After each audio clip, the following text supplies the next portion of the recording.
Shalom. Perkenalkan, di sini nama saya Sally dan nama saya Ermi.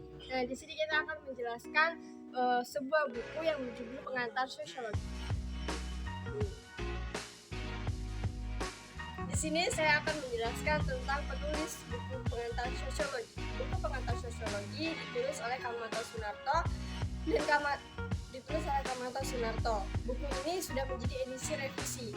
Kamanto Sunarto lahir pada tanggal 3 Juli 1941 di Purwodadi, Gerobokan.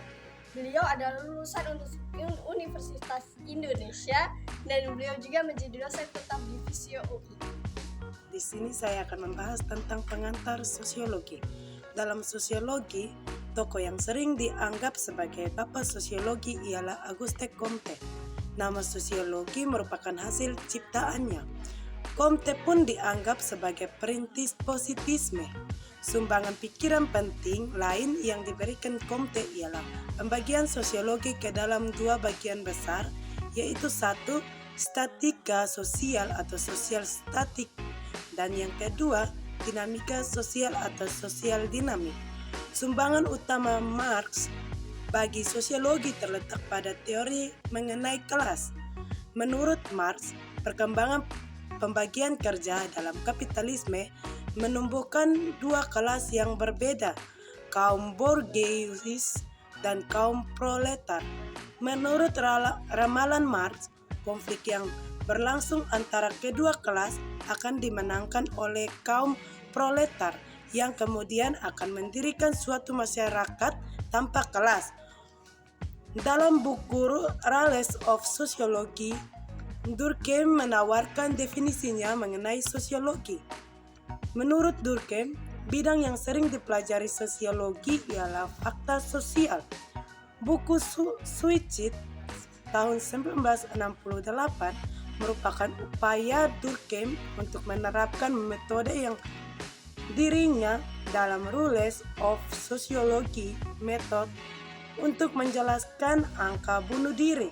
Usaha untuk menjelaskan angka bunuh diri itu dilakukannya dengan mengumpulkan dan menganalisis data kuantitatif.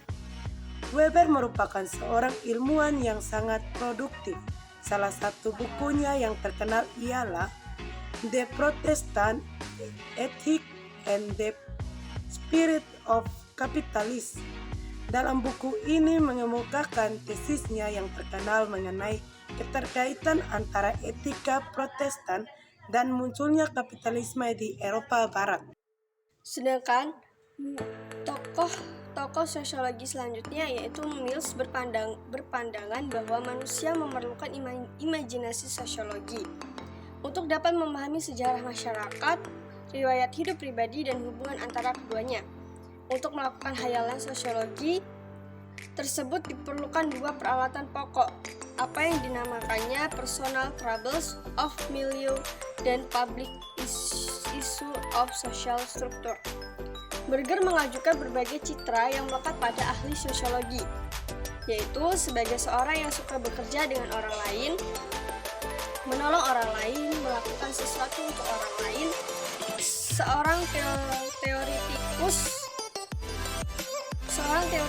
di bidang pekerjaan sosial, sebagai seorang melakukan reformasi sosial, seseorang yang pekerjaan sosial sebagai seorang yang melakukan reformasi sosial, seseorang yang pekerjaannya mengumpulkan data statistik mengenai perilaku manusia, orang yang mencurahkan perhatiannya pada pengembangan metodologi ilmiah untuk dipakai dalam mempelajari fenomena manusia, dan seseorang pengamat yang memelihara jarak seorang dalam mempelajari fenomena manusia, dan seorang pengamat yang memelihara jarak seorang manipulator manusia.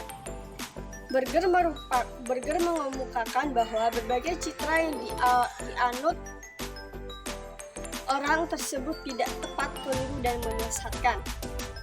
Menurut Berger, seorang ahli sosiologi bertujuan memahami masyarakat. Tujuannya bersifat teoretis, yaitu mempunyai semata-mata